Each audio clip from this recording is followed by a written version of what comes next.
갈릴리의 위기 두 번째. 그리스도의 살을 먹고 피를 마시는 것은 그분께서 우리의 죄를 사하신다는 것과 우리가 그분 안에서 완전하게 된다는 것을 믿고 그분을 개인의 구주로 받아들이는 것을 의미한다. 우리가 그분의 성품에 참여하게 되는 것은 그분의 사랑을 바라보고 그것을 깊이 생각하고 그것을 흡수해 들임으로써이다. 음식이 신체에 영향을 주듯이 그리스도께서 영혼에 영향을 끼치셔야 한다.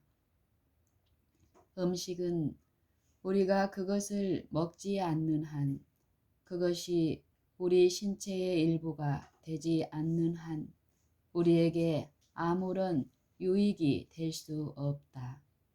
그와 같이 우리가 그리스도를 개인의 구주로 알지 않는다면 그분은 우리에게 아무런 가치가 없다. 이론적 지식은 우리에게 아무 유익도 주지 못한다. 그분을 먹고 그분을 마음에 받아들여 그분의 생명이 우리의 생명이 되게 해야 한다. 그분의 사랑과 그분의 은혜가 우리의 생애에 동화되어야 한다. 그러나 이런 상징도 신자가 그리스도와의 관계에서 갖는 특권을 나타낼 수는 없다.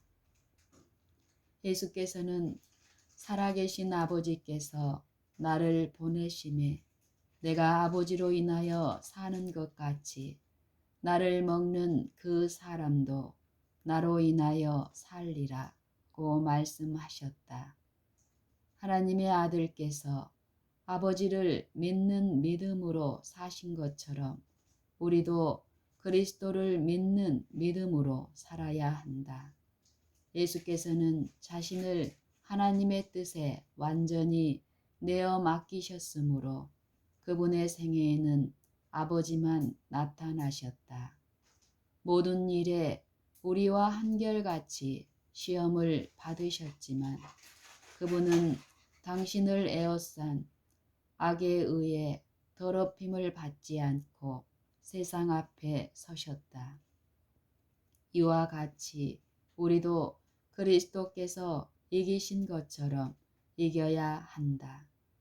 그대는 그리스도를 따르는 자인가? 그렇다면 영적 생애에 관하여 쓰인 모든 기록은 그대를 위하여 기록된 것이며 그대 자신을 예수께 연합시킴으로써 얻을 수 있을 것이다. 그대의 열성은 시들어지고 그대의 처음 사랑은 식어가는가? 그리스도께서 주시는 사랑을 다시 받아들이라. 그분의 살을 먹고 그분의 피를 마시라. 그리하면 그대는 아버지와 아들과 더불어 하나가 될 것이다. 불신하는 유대인들은 구주의 말씀 가운데서 문자적인 의미 이외에 다른 뜻은 보려고 하지 않았다. 의문의 율법상 피를 먹는 것은 금지되어 있으므로 그들은 이제 그리스도의 말씀을 신성을 모독하는 말로 해석하고 저희끼리 이에 대해서 논란하였다. 심지어는 제자들까지도 이 말씀은 어렵도다. 누가 들을 수 있느냐라고 말하였다. 구주께서는 그들에게 대답하시면서 이 말이 너희에게 걸림이 되느냐? 그러면 너희가 인자의 이전 있던 곳으로 올라가는 것을 볼 것 같으면 어찌 하려느냐? 살리는 것은 영이니 육은 무익하니라. 내가 너희에게 이른 말이 영이요 생명이라 고 말씀하셨다. 세상에 생명을 주는 그리스도의 생명은 그분의 말씀 가운데 있다. 세상에 생명을 주는 그리스도의 생명은 그분의 말씀 가운데 있다. 예수께서 질병을 고치고 사기를 내어 쫓으신 것은 당신의 말씀으로 하신 것이었다. 그분은 말씀으로 바다를 잔잔케 하시고 죽은 자를 일으키셨으므로 사람들은 그분의 말씀에 능력이 있음을 증언하였다. 구약의 모든 선지자와 교사를 통하여 말한 것처럼 그분은 하나님의 말씀을 이야기하셨다. 온 성경은 그리스도를 나타낸 것이므로 구주께서는 당신을 따르는 자들의 믿음을 말씀 위에 고정시키기를 원하셨다. 그분의 눈에 보이던 임재가 거두어질 때, 그분의 눈에 보이던 임재가 거두어질 때, 그 말씀은 그들의 능력의 원천이 되지 않으면 안 되었다. 그들의 주님처럼 그들도 하나님의 입으로 나오는 모든 말씀으로 살 것이었다. 마태복음 4장 4절. 우리의 육체의 생명이 음식으로 유지되는 것처럼 우리의 영적 생명도 하나님의 말씀으로 유지된다. 그리고 모든 영혼은 자신을 위하여 하나님의 말씀으로부터 생명을 얻어야 한다. 자양분을 위하여 스스로 먹지 않으면 안 되는 것처럼 우리도 그 말씀을 우리 자신을 위하여 받지 않으면 안 된다. 우리는 단지 다른 사람의 지식을 중개로 하여 그것을 얻어서는 안 된다.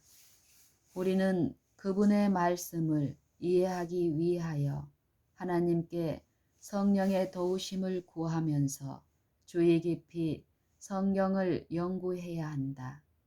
우리는 한 구절을 취하여 하나님께서 우리를 위하여 그 구절 가운데 넣어 주신 사상을 확인하는 일에 정신을 집중시켜야 한다. 우리는 그것이 우리 자신의 것이 되어 주께서 말씀하신 바를 알 때까지 깊이 생각해야 한다. 예수께서는 당신의 약속과 경고 가운데서 나를 생각하신다. 하나님이 세상을 이처럼 사랑하사 독생자를 주셨으니 이는 내가 저를 믿어 멸망치 않고 영생을 얻게 하려 하심이다. 하나님의 말씀에 기록된 경험이 나의 경험이 되어야 한다. 기도와 약속, 교훈과 경고는 나의 것이다. 내가 그리스도와 함께 십자가에 못 박혔나니 그런즉 이제는 내가 산 것이 아니요 오직 내 안에 그리스도께서 사신 것이라. 이제 내가 육체 가운데 사는 것은 나를 사랑하사 나를 위하여 자기 몸을 버리신 하나님의 아들을 믿는 믿음 안에서 사는 것이라. 갈라디아서 2장 20절. 이와 같이 진리의 원칙들을 믿음으로 받아들이고 흡수할 때 그것들은 자신의 일부가 되고 생명의 원동력이 된다. 심령에 받아들인 하나님의 말씀은 사상을 형성하고 품성을 발달시킨다. 믿음의 눈으로 예수님을 항상 바라봄으로써 우리는 힘을 얻게 될 것이다. 하나님께서는 당신의 줄이고 목마른 백성에게 가장 귀중한 계시를 나타내실 것이다. 그들은 그리스도가 개인의 구주이심을 알 것이다. 그분의 말씀을 먹고 살 때에 그들은 그것이 영이요 생명임을 발견할 것이다. 그 말씀은 본성적이며 세속적인 성정을 멸하고 그리스도 예수 안에 있는 새 생명을 나누어 준다. 성령께서는 보혜사로 심령에 임하신다. 변화시키는 그분의 은혜의 작용으로 말미암아 하나님의 형상이 제자 안에서 재창조되고 제자는 새로운 피조물이 된다. 사랑이 증오를 대신하고 마음은 신령한 모습을 받는다. 이것이 바로 하나님의 입에서 나오는 모든 말씀으로 산다는 것의 의미이다. 이것이 곧 하늘에서 내려오는 떡을 먹는 것이다. 그리스도께서는 당신과 당신을 따르는 자들과의 관계에 관한 신성하고도 영원한 진리를 말씀하셨다. 그분은 당신의 제자라고 주장하는 자들의 품성을 아셨으며 그분의 말씀은 그들의 믿음을 시험하였다. 예수께서는 그들이 당신의 교훈을 믿고 그대로 행해야 한다고 선언하셨다. 그분을 받아들인 모든 사람은 그분의 본성에 참여하여 그분의 품성과 일치하게 될 것이다. 이것은 그들이 간직한 야심을 포기하는 것까지 포함하였다. 그것은 그들 자신을 예수께 완전히 굴복시킬 것을 요구하였다. 그들은 스스로를 희생하는 온유하며 겸손한 마음을 가지라는 요구를 받았다. 만일 그들이 생명의 선물과 하늘의 영광을 받아 누리려고 한다면 그들은 갈바리 사람이 걸어가신 좁은 길로 행하지 않으면 안 된다. 그 시험은 너무나 컸다. 그분을 억지로 왕으로 삼으려던 자들의 열정은 식어갔다. 그들은 회당에서 하신 이 설교가 그들의 눈을 뜨게 하였다고 말하였다. 이제 그들은 비로소 깨달았다. 그들은 그분의 말씀은 당신이 메시아가 아니며 또한 그분과 더불어 관계를 맺는다 하여도 지상의 보상이 실현될 수 없다는 솔직한 고백이라고 생각하였다.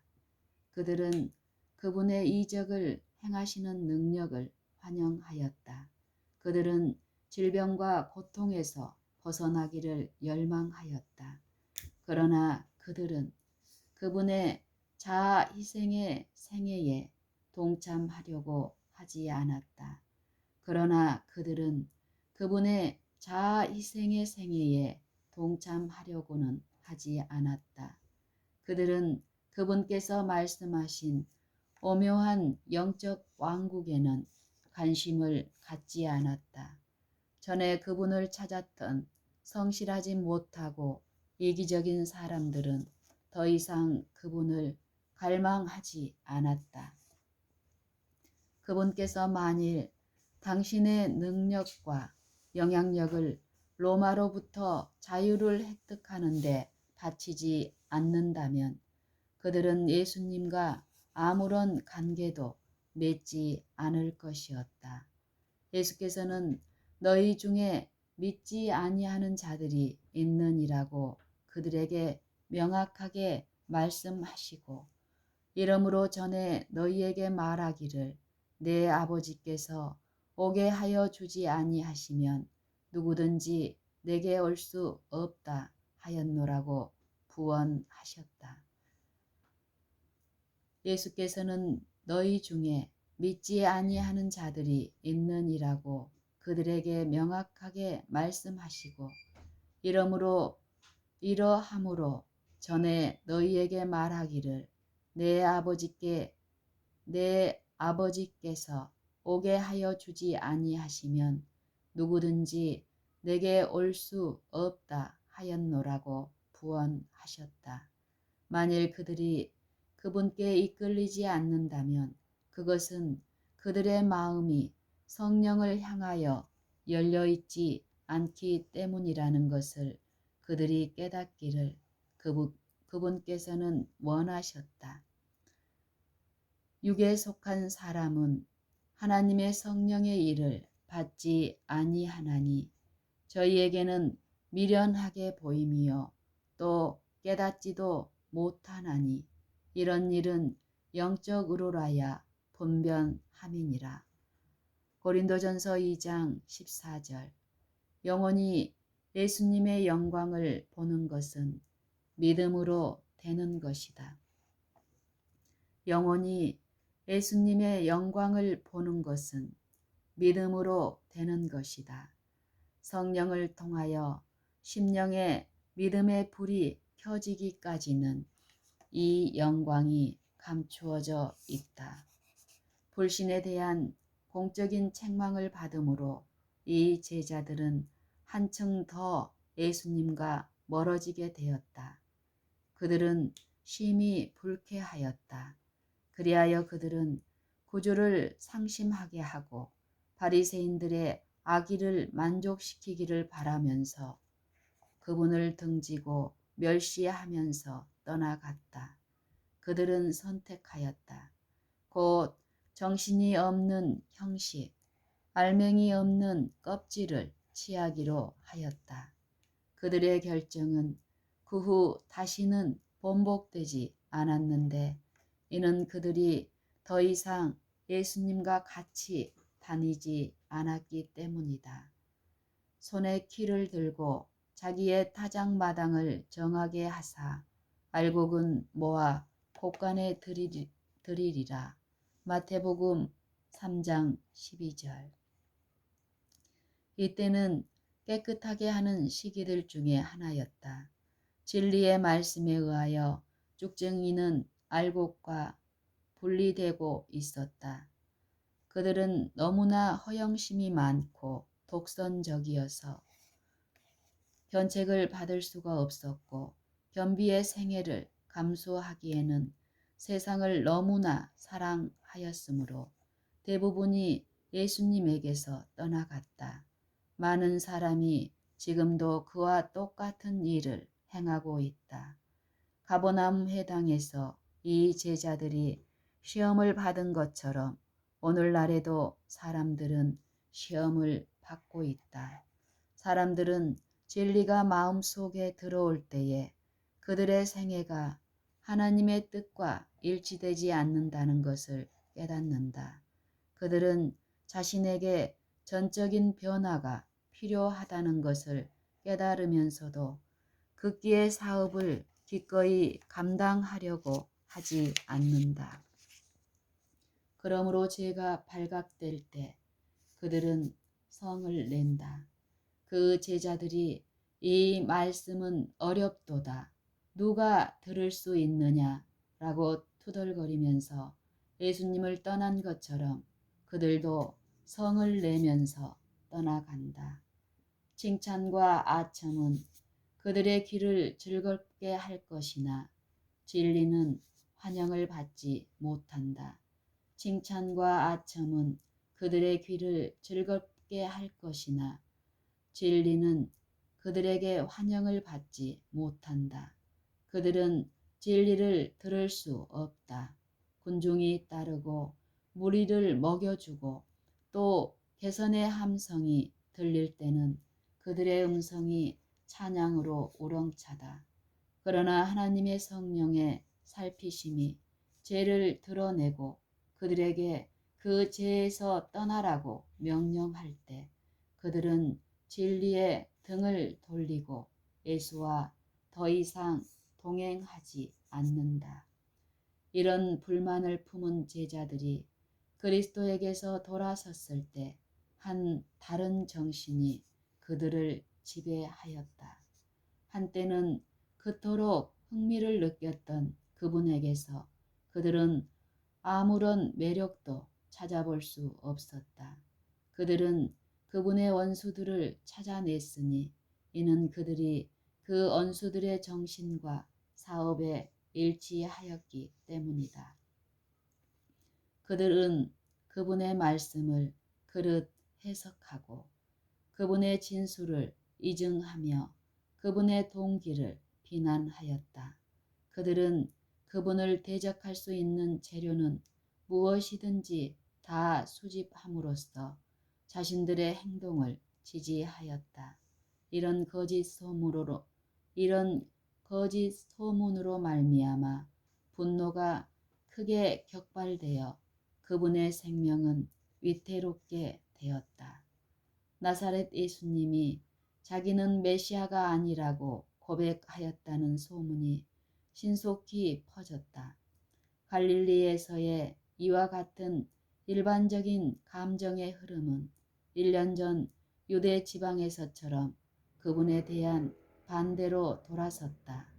이는 이스라엘에게 지극히 슬픈 일이었다. 그들은 세속적인 권력을 주는 정복자를 원하였으므로 그들의 구주를 거절하였다. 그들은 썩을 양식은 원하였지만 영생하도록 있을 양식은 원치 않았다. 예수께서는 당신의 제자였던 자들이 생명이요 인류의 빛이신 당신에게서 떠나는 것을 안타까운 심정으로 보셨다.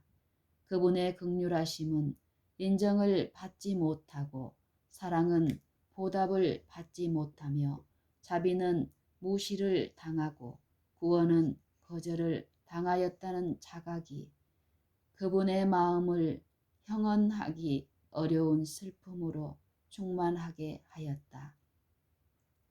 예수께서는 자신의 제자였던 자들이 생명이요 인류의 빛이신 당신에게서 떠나는 것을 안타까운 심정으로 보셨다. 그분의 긍휼하심은 인정을 받지 못하고 사랑은 보답을 받지 못하며 자비는 무시를 당하고 구원은 거절을 당하였다는 자각이 그분의 마음을 형언하기 어려운 슬픔으로 충만하게 하였다. 그분을 슬픔의 사람이 되게 하고 질고를 아는 자가 되게 한 것은 이런 사태들이었다. 예수께서는 당신을 떠나가는 자들을 막으려고 하지도 않고 12 제자들을 돌아보며 너희도 가려느냐? 고 말씀하셨다. 너희도 가려느냐? 고 말씀하셨다. 베드로는 반문하여 대답하기를 주여 영생의 말씀이 계심에 우리가 네게로 가오리이까. 주여 영생의 말씀이 계심에 우리가 네게로 가오리이까 라고 하였다. 그는 우리가 주는 살아계신 하나님의 아들 그리스도신 줄 믿고 알았삼나이다 라고 부언하였다. 우리가 네게로 가오리이까. 이스라엘의 교사들은 형식주의의 노예였다. 바리새인들과 사두개인들은 항상 다투었다. 예수님을 떠난다는 것은 율례와 규례를 고집하는 자들과 자신의 영화를 구하는 야심적인 사람들 가운데로 타락하는 것이었다. 제자들은 그리스도를 받아들인 이후에 그들의 모든 이전 생애에서보다 더욱 큰 평화와 기쁨을 발견하였다. 죄인들의 친구이신 분을 조롱하고 핍박하는 자들에게로 어떻게 돌아갈 수 있겠는가? 그들은 오랫동안 메시아를 사모하여 왔다. 이제 그분이 오셨으니 그분의 임재하심에서 떠나 그분의 생명을 노리며 그분의 제자가 되었다는 이유로 그들을 박해한 자들에게로 돌아갈 수는 없었다. 우리가 네게로 가오리이까. 그리스도의 가르침과 사랑과 자비의 교훈을 떠나서 불신의 흑암과 사악한 세상으로 돌아갈 수는 없었다. 구주께서 당신의 놀라운 이적을 목도하였던 많은 사람에게 버림을 받으셨을 때에 베드로는 주는 하나님의 거룩하신 자라고 말함으로써 제자된 믿음을 표시하였다. 영혼의 닻을 잃는다는 생각만 하여도 그들의 마음은 공포와 고통으로 가득 찼다. 구주를 잃는다는 것은 캄캄하고 폭풍우 치는 바다에 표류하는 것이나 다름없었다. 예수께서 하신 많은 말씀과 행동은 유한한 인간의 생각에는 이상하게 보일 것이다. 그러나 언행 하나하나에는 구속 사업을 위한 명확한 목적이 있었다.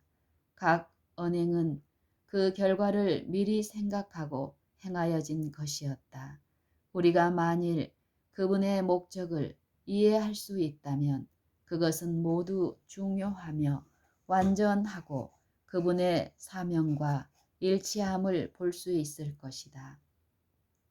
우리는 지금 하나님께서 하시는 일과 방법은 이해할 수 없으나 사람들을 대하시는 모든 행동의 기저가 되는 그분의 크신 사랑을 식별할 수는 있다. 예수께 가까이 나가는 생애를 사는 자는 많은 경건의 오묘를 깨달을 것이다.